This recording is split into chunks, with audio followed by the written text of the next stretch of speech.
ഇതൊരു animal സെല്ലാണ്. Cell എന്ന് പറഞ്ഞാൽ ബേസിക് യൂണിറ്റ് ഓഫ് സെല്ലിനെ കൺട്രോൾ ചെയ്യാൻ സെല്ലിന് ഇപ്പൊ ന്യൂക്ലിയസ്. നിന്റെ മൗസ് അല്ല. Okay fine.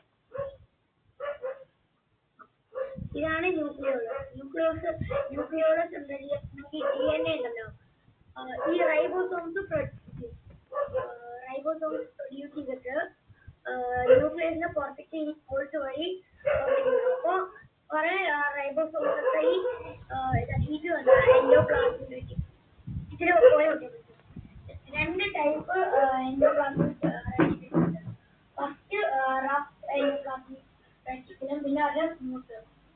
അപ്പൊ റഫ് എന്ന് പറഞ്ഞാൽ ഇത് ഈ ന്യൂക്ലിയസിന് ഇൻഫർമേഷൻ അങ്ങനത്തതൊക്കെ സെല്ലിലേക്ക് പാസ് ചെയ്യാനാണ് ഈ എൻഡോപ്ലാസ്മിക് റെറ്റിക്കുലം. അതിൽ റൈബോസോം ഉള്ളത് എന്താണ്, ഈ റൈബോസോംസ് ഒക്കെ പ്രോട്ടീൻസ് ഉണ്ടാക്കിയിട്ട് എന്താണ് ഈ ഗോൾഗി അപ്പാരറ്റസിലേക്ക് അയക്കും. ഇതാണ് ഗോൾഗി അപ്പാരറ്റസ്. ഇതാണ് ഗോൾഗി അപ്പാരറ്റസ്. എനിക്ക് അയക്കുമ്പോൾ ഈ ഗോൾഗി അപ്പാരറ്റസ് അതിന് വേണ്ട രീതിയിൽ ഷേപ്പ് ചെയ്തിട്ട് അതിന് വേണ്ട സാധനങ്ങളൊക്കെ അയക്കുമ്പോൾ ഇപ്പോ എന്താ പറയാ, അതിന് അങ്ങനെ എന്തെങ്കിലും ഫിറ്റ് ചെയ്തിട്ട് അതിന് യൂസ് ചെയ്യാൻ പറ്റിയൊരു രൂപത്തിലാണ്. എന്നിട്ട് അതിനെ പ്രോട്ടീനല്ലേ? കുറെ പ്രോട്ടീനല്ലേ? പ്രോട്ടീൻ എന്നിട്ട് അതിനെ പുറത്തേക്ക് പാക്ക് ചെയ്ത് ഇരിക്കുക. അങ്ങനെ ഇത് എല്ലാവർക്കും സ്പ്രെഡ് ആവും. പിന്നെ അടുത്തത് മൈറ്റോകോൺഡ്രിയ. ഇതാണ് മൈറ്റോകോൺഡ്രിയ. ഡബിൾ ലെയർ മെംബ്രെയിൻ ആണ്.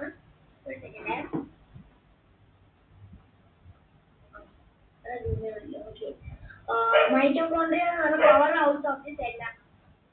ഈ മൈറ്റോകോൺഡ്രിയന്റെ ഉള്ളില് ഈ മൈറ്റോകോൺഡ്രിയാണ് കെമിക്കൽ എനർജി പ്രൊഡ്യൂസ് ചെയ്യുന്നത്. എല്ലാ ഭാഗത്തേക്കും ബാക്കിയുള്ള ഓർഗനൈസിനൊക്കെ എനർജി ജനറേറ്റ് ചെയ്യുന്ന മൈറ്റോകോൺഡ്രിയാണ്. പിന്നെ മൈറ്റോകോൺഡ്രിയ സെല്ലുലർ റെസ്പിറേഷന് ഹെൽപ്പ് ചെയ്യും. അതാണ് മൈറ്റോകോൺഡ്രിയ. പിന്നെ അടുത്തത്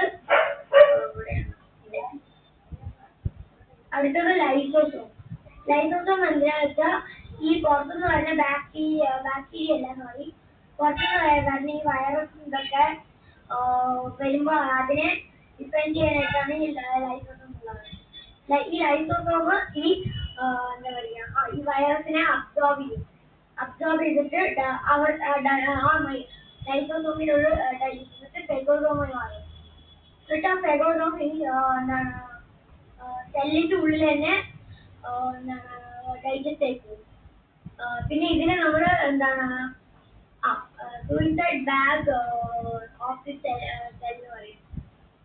ഓക്കെ. ഇനി അടുത്തത് സെൻട്രിയോൾ എന്ന് പറഞ്ഞാൽ ഇപ്പൊ നമ്മുടെ സെല്ലിന്റെ നമുക്ക് ബോൺസ് ഇല്ല, അതുപോലെ സെല്ലിന്റെ ബോണായിട്ട് പറയാം. പിന്നെ ഇതിന്റെ പണിയെന്ന് വെച്ചാൽ ഈ മൈറ്റോകോൺഡ്രിയ, ന്യൂക്ലിയസ് ഇതൊക്കെ എവിടെയാണോ അതിന്റെ സ്ഥലം എന്ന് തീരുമാനിക്കുന്നത് സെൻട്രിയോളാണ്. പിന്നെ അടുത്തത് സെൻട്രോസോം എന്തിനാ വെച്ചാൽ സെൽ ഡിവിഷന് ഹെൽപ്പ് ചെയ്യാനാണ് സെൻട്രോസോം ഉള്ളത്. പിന്നെ അടുത്തത് പെറോക്സിസോം എന്താണ്, ഇത് ഓക്സിഡൈസ് റിയാക്ഷൻ ചെയ്ത് ഹൈഡ്രോജൻ ഓക്സൈഡ് എന്ന് പറഞ്ഞ സാധനം പ്രൊഡ്യൂസ് ചെയ്യും. അതാണ് എന്താണ് ഈ പെറോക്സിസോമിന്റെ ഫങ്ഷൻ. പിന്നെ അടുത്തത് എന്താ പറയാ,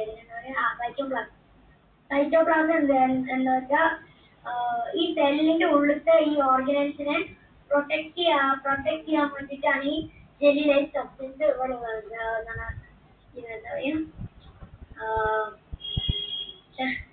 സൈറ്റോപ്ലാസം. ഓക്കെ. പിന്നെ അടുത്തത് സെൽ മെംബ്രെയിൻ ഈ ഫുൾ സെല്ലിന്റെ ഉള്ളിലത്തെ എല്ലാം ഫുൾ പ്രൊട്ടക്ട് ചെയ്യാനായിട്ടാണ് ഈ കവർ ഉള്ളത്. പിന്നെന്തായിരുന്നു ആ ഓക്കെ. അടുത്തത് ഈ എന്താ പറയാ, ചേടാ ആ ഈ ഇതുണ്ടല്ലോ സെൻട്രിയോൾ രണ്ടെണ്ണം ഉണ്ട്. ഒരെണ്ണം ഈ ഒരെണ്ണത്തിന്റെ മിഡിലിലോ അറ്റത്തായിട്ടോ അറ്റാച്ച് ചെയ്തിട്ടായിരിക്കും. ഇത് ട്യൂബ്സ് പോലെയാണ്, കുറെ ട്യൂബ്സ് പോലെയാ. അങ്ങനെ അങ്ങനെ ഞാൻ നോക്കിയപ്പോ അതാണ് കിട്ടിയത്. കുറച്ചും കൂടെ നോക്കാനുണ്ട് ഇതിനെ വേണ്ടിയിട്ട്. അത്ര തന്നെ ഉള്ളത്. പിന്നെ അടുത്തത് എന്താണ്, പ്ലാന്റ് സെല്ലിനെ പറ്റിയിട്ടാണ്. പ്ലാന്റ് സെൽ എന്ന് പറഞ്ഞാൽ കുറച്ച് ഡിഫറൻസ് ഉണ്ടാവും പ്ലാന്റ് സെല്ലും ആനിമൽ സെല്ലിലും. ഇപ്പൊ പ്ലാന്റ് സെല്ലിന് ഇവിടെ ആയിട്ട് എന്താ പറയാ, സെൽ വാൾ ഉണ്ട്. പക്ഷെ ആനിമൽ സെൽസിന് സെൽ വാൾ ഉണ്ടാവാറില്ല. സെൽ വാൾ എക്സ്ട്രാ കവർ എന്ന് പറയാം, പ്രൊട്ടക്ട് ചെയ്യാനായിട്ടാണ്. ഡബിൾ ലെയറാണ് ഈ സെല്ല്. പിന്നെന്താണ്, പിന്നെ അടുത്തത് സൈറ്റോപ്ലാസം അല്ല, ക്ലോറോപ്ലാസ്റ്റ്. എന്ന് പറഞ്ഞാൽ ഈ ക്ലോറോപ്ലാസ്റ്റ് ക്ലോറോഫിൽ കണ്ടെയ്ൻ ചെയ്യും. ഈ ക്ലോറോഫില് എന്താണ് ഫോട്ടോസിന്തസിസിൽ സൺലൈറ്റ് അബ്സോർബ് ചെയ്യാനാണ്. 3 ടൈപ്പ് ഈ ക്ലോറോപ്ലാസ്റ്റ്. ഈ ക്ലോറോപ്ലാസ്റ്റ് എന്ന് പറഞ്ഞാൽ ലിപ്പിഡ്സിൽ ഒരെണ്ണാണ് ക്ലോറോപ്ലാസ്റ്റ്. 3 ടൈപ്പ് ലിപ്പിഡ്സ് ഉണ്ട്. ഒരെണ്ണം ക്ലോറോപ്ലാസ്റ്റ്, പിന്നെ ഒരെണ്ണം ക്രോമോപ്ലാസ്റ്റ്, പിന്നെ ല്യൂക്കോപ്ലാസ്റ്റ്. ഇപ്പൊ സെല്ലിലുള്ളത് ക്ലോറോപ്ലാസ്റ്റ് ആണ്. ക്ലോറോപ്ലാസ്റ്റിന്റെ ഉള്ളില് ക്ലോറോഫിൽ ഉണ്ട്. ഈ ക്ലോറോഫില് എന്താണ് ഈ എന്താ പറയാ, പ്ലാന്റിന് കളർ ഗ്രീൻ കളർ കൊടുക്കാനായിട്ടാണ് ഈ സെല്ലിലുള്ളത്. പിന്നെ ഈ എന്താ പറയാ, സൺലൈറ്റ് അബ്സോർബ് ചെയ്യാൻ. ഓക്കെ, ഒരു സെക്കൻഡ്. ഓക്കെ, ഇനി അടുത്തത് ഞാൻ പറയാൻ പോണത് വാക്യൂളിനെ പറ്റിയിട്ടാണ്. ഓക്കെ, വാക്യൂൾ എന്ന് പറഞ്ഞാൽ ഈ വാക്യൂളിലുള്ള കുറെ ഫുഡ് പാർട്ടിക്കിൾസും വെള്ളം എല്ലാം ഉണ്ടാവും. വെള്ളവും ഫുഡ് പാർട്ടിക്കിൾസ് ഒക്കെ എക്സസ് വാട്ടർ അതൊക്കെ അതൊക്കെ കണ്ടെയ്ൻ ചെയ്യാണ് ഈ വാക്യൂള്. അപ്പോൾ ചിലപ്പോ ഈ സെല്ലിന് ആവശ്യമുള്ളപ്പോ യൂസ് ചെയ്യാനായിട്ട്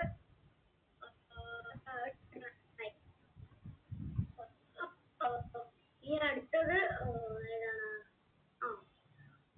അടുത്തത് ഈ ഇതുണ്ടല്ലോ, ഈ ന്യൂക്ലിയസ്. സാധാരണ ഈ ആനിമൽ സെല്ലില് ന്യൂക്ലിയസ് മിഡിലായിരിക്കും. പക്ഷെ പ്ലാന്റ് സെല്ലില് ഏതെങ്കിലും ഒരു കോർണറിലായിരിക്കും. സാധനം കൂടെ ഇല്ല, എന്താ പറയുക, ഈ സെൻട്രിയോൾ ഇല്ല, അത് ഇതിലില്ല. സെൻട്രിയോള്